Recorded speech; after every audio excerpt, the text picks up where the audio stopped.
ಮಾಡೋದು ನನಗೂ ಬಹಳ ಇಷ್ಟ ಇಲ್ಲ. ಅನಿವಾರ್ಯವಾಗಿ ಮಾಡಬೇಕಾಗತ್ತೆ. ನಮ್ಮನ್ನು ನಾವೇ ನಮ್ಮ ನಡವಳಿಕೆಗಳನ್ನು ಇಟ್ಕೊಂಡು ನಾವು ಈ ತೀರ್ಮಾನಗಳು ಮಾಡಿದ್ವಿ. ಸನ್ಮಾನ್ಯ ಹೊರಟ್ಟಿ ಸಾಹೇಬರು ಎಲ್ಲಿದ್ದಾರೆ, ಅವರು ಕೂಡ ಅದನ್ನು ಪಾಲನೆ ಮಾಡ್ಕೊಂಡು ಬರ್ತಾ ಇದ್ರು. ಯಾವುದೇ ವಿಚಾರ ಇರಲಿ ಚರ್ಚೆ ಮಾಡೋಕ್ಕೆ ನಮ್ಗೆ ಯಾವ ಅಭ್ಯಂತರ ಇಲ್ಲ. ಸರ್ ನೀವು ಚರ್ಚೆ ಮಾಡಿ ಸರ್ಕಾರ ಉತ್ತರನ ಕೊಡ್ತೀವಿ, ಆದರೆ ಪ್ರಶ್ನೋತ್ತರನ ಮುಂದೆ ಹಾಕಂತಹ ಕೆಲಸ ಮಾಡೋಕ್ಕೆ ಹೋಗಬೇಡಿ. ಲಕ್ಷಾಂತರ ರೂಪಾಯಿ ಖರ್ಚು ಮಾಡಿಕೊಂಡು ಪ್ರಶ್ನೆಗಳನ್ನು ತಯಾರು ಮಾಡ್ತಾರೆ. ಸದಸ್ಯರಿಗೆ ಒಂದು ಅವಕಾಶ ಇದು. ಮೊನ್ನೆ ಕೂಡ ಹೇಳಿದೆ, ನಿನ್ನೆ ಕೂಡ ನಾನು ಹೇಳಿದೆ ನಿಮಗೆ, ಅವರ ಕ್ಷೇತ್ರ ಇರ್ಬೋದು, ರಾಜ್ಯದ ಹಿತದೃಷ್ಟಿಯಿಂದ ಹಲವಾರು ಪ್ರಶ್ನೆಗಳು ಹಾಕಿರ್ತಾರೆ. ಅಧಿಕಾರಿಗಳು ನಮ್ಮ ಆಫೀಸರ್ಸ್ ಹೋಗ್ಬಿಟ್ಟು ಅದು ಆ ಪ್ರಶ್ನೆಗಳಿಗೆ, ಅದು ಸ್ಟಾರ್ ಇರ್ಬೋದು, ಲಿಖಿತ ಮೂಲಕ ಇರ್ಬೋದು, ಅದೆಲ್ಲ ಮಾಹಿತಿ ತಗೊಂಡು ರಾಜ್ಯದ ಹಿತದೃಷ್ಟಿಯಿಂದ ಅವರ ಕ್ಷೇತ್ರಗಳಿಗೆ ದೊಡ್ಡ ಶಕ್ತಿಗಳಂತ ಕೆಲಸ ನಮ್ಮ ಸದಸ್ಯರೆಲ್ಲ ಕೂಡ ಮಾಡ್ತಾರೆ. ಅದರಿಂದ ತಮ್ಮಲ್ಲಿ ಮತ್ತೆ ನಾನು ಮನವಿ ಮಾಡ್ಕೊಳ್ತೀನಿ, ದಯವಿಟ್ಟು ಪ್ರಶ್ನೋತ್ತರ ಮಾಡೋಕ್ಕೆ ಅವಕಾಶ ಮಾಡಿಕೊಡಿ. ಅದ ನಂತರ ನೀವು ಏನು ಬೇಕಾದ್ರೂ ಹೇಳಿ, ಸರ್ಕಾರನ ನಾವು ಉತ್ತರ ಕೊಡಿಸ್ತೀವಿ. ನಾವು ಇವತ್ತು ಡೆಪ್ಟಿ ಚೀಫ್ ಮಿನಿಸ್ಟರ್ ಇಲ್ಲಿದ್ದಾರೆ, ಸಭಾನಾಯಕರಿದ್ದಾರೆ, ಎಲ್ಲ ತಯಾರಾಗಿ ಬಂದಿದ್ದಾರೆ. ನಿಮ್ಮ ಎಲ್ಲ ಏನು ಪ್ರಶ್ನೆಗಳಿಗೆ ಕೂಡ ನಾನು ಅವ್ರಿಗಿಂತ ಉತ್ತರ ಕೊಡಿಸೋಕೆ ಪ್ರಾಮಾಣಿಕ ಪ್ರಯತ್ನ ಮಾಡ್ತೀನಿ. ಮತ್ತೊಮ್ಮೆ ನಾನು 2ನೇ ಬಾರಿಗೆ ತಮ್ಮಲ್ಲಿ ಮನವಿ ಮಾಡ್ತಾ ಇದ್ದೀನಿ, ದಯವಿಟ್ಟು. ಯಾಕಂದ್ರೆ ನಾವೆಲ್ಲ ಜವಾಬ್ದಾರಿ ಸದಸ್ಯರುಗಳು ನಾವು.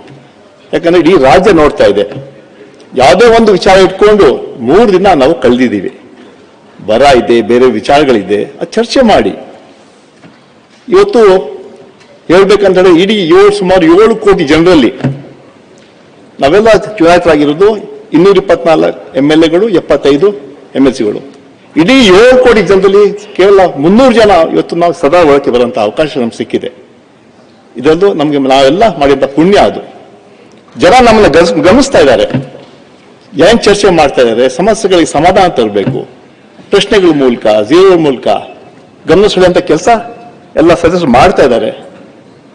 ಮತ್ತೊಮ್ಮೆ ತಮ್ಮಲ್ಲಿ ಮನವಿ ಮಾಡ್ತೀನಿ, ಪ್ರಶ್ನೆಗಳೇ ತಗೊಳ್ತೀವಿ ನಾವು. ಅದ ನಂತರ ನೀವೇನೆಲ್ಲ ಮಾಡ್ಬೇಕಂತ ಮಾಡ್ತೀರಾ, ಇವೇನೆಲ್ಲ ನಿಮ್ಗೆ ಉತ್ತರಗಳು ಬೇಕು, ಅದು ಸರ್ಕಾರದ ಕೊಡುವಂತಹ ನಾನು ಕೆಲಸ ನಾನು ಮಾಡ್ತೀನಿ. ನಾವು ಈಗ ಪ್ರಶ್ನೆ ತಗೊಳ್ತೀವಿ, ದಯವಿಟ್ಟು ತಾವು ಅವಕಾಶ ಮಾಡಿಕೊಡ್ಬೇಕು ಅಂತ ಕೋರ್ತೀನಿ. ಮನವಿಯನ್ನ ಒಂದು ಕೇಳಿ. ಇವತ್ತು ಅನೇಕ ಸಮಸ್ಯೆಗಳು ರಾಜ್ಯದಲ್ಲಿ ಇದೆ.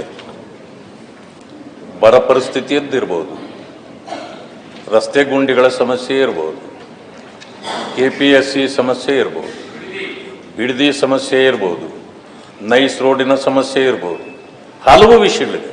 ಅಥವಾ ಗ್ಯಾರಂಟಿಗಳ ವಿಷಯ ಇರ್ಬೋದು, SCP TSP ವಿಷಯನೂ ಇರ್ಬೋದು. ಆದರೆ ಗಂಭೀರವಾದ ವಿಷಯ ಏನು ಅಂತಂತಂದ್ರೆ, ನಾವೇನು ನಿಮಗೆ ತಮ್ಮ ಪೀಠದಿಂದ ತಾವು ಆದೇಶ ಮಾಡಿದಾಗ ನಾವು ಕೇಳಬೇಕಾಗ್ತದೆ. ನಾವೇ ಮಾಡಿಕೊಂಡಿರ್ತಕ್ಕಂಥ ವ್ಯವಸ್ಥೆಗೆ ನಾವು ಗೌರವ ಕೊಡಬಾರ್ದು ಅಂತ ಯಾರಾದರೂ ಹೇಳಲಿಕ್ಕೆ ಸಾಧ್ಯವೂ ಇಲ್ಲ. ಅದಕ್ಕೆ ನಾವು ತಲೆಬಾಗ್ತೇವೆ. ಆದರೆ ಇಂಥ ಗಂಭೀರ ಸಮಸ್ಯೆ ಬಂದಾಗ ಈಗ ನಾವು 3 ದಿವಸದಿಂದ ಕೇಳ್ತಿದ್ದೀವಿ. ಏನು ಕೇಳ್ತಿದ್ದೀವಿ? ಇವತ್ತು ಅದು ದೊಡ್ಡ ವಿಷಯವಾಗಿ ಹೊರಹೊಮ್ತಾ ಇದೆ. ಯಾಕೆ ಅಂತಂದ್ರೆ, ವಾಲ್ಮೀಕಿ ನಿಗಮದ ಹಣ ಸೋರಿಕೆ ಅಥವಾ ಅಲ್ಲಿಂದ ಹೋಗಿದ್ದು 600 ಅಕೌಂಟ್ಗಳಿಗೆ ವರ್ಗಾವಣೆ ಆಯಿತು. ಅದಾದ್ಮೇಲೆ ಇವತ್ತು ಕೇಸು ಕೂಡ ಪೆಂಡಿಂಗ್. ಒಂದ್ ನಿಮಿಷ ಇದೆಲ್ಲ ನೀವು ಹೇಳಿಕೆ ನಾನು ಅವಕಾಶ ಮಾಡ್ಕೊಡ್ತೀನಿ ಹೇಳಿದ್ನಲ್ಲ, ನಾನು ಇಲ್ಲ ಅಂತ ಹೇಳಿ ನಾನು ನಿಮ್ಗೆ ಇಲ್ಲ ನಾನು ನಿಮ್ಮ ಪ್ರಸ್ತಾವನೆ ಮಾಡಕ್ಕೆ ನೀವು ಹೇಳ್ಕೊಡಕ್ಕೆ ನೀವು ಅವಕಾಶ ಕೊಡ್ತೀನಿ. ನಾನು ಎಲ್ಲಾದ್ರೂ 100 ಸಾವಿರ ಕೊಡಲ್ಲ ಅಂತ ಹೇಳಿದ್ನ. ಆದ್ರೆ ದಯವಿಟ್ಟು ಪ್ರಶ್ನೋತ್ತರ ಆಗ್ಬಿಡ್ಲಿ, ಆಮೇಲೆ ಅವಕಾಶ ಕೊಡ್ತೀನಿ. ನೀವು ಏನ್ ಬೇಕಾದ್ರೂ ಹೇಳಿ, ಸರ್ಕಾರದ ಉತ್ತರ ನಾನು ಕೊಡ್ತೀನಿ ಅವ್ರಿಗೆ. ಸಭಾ ಇವರೇ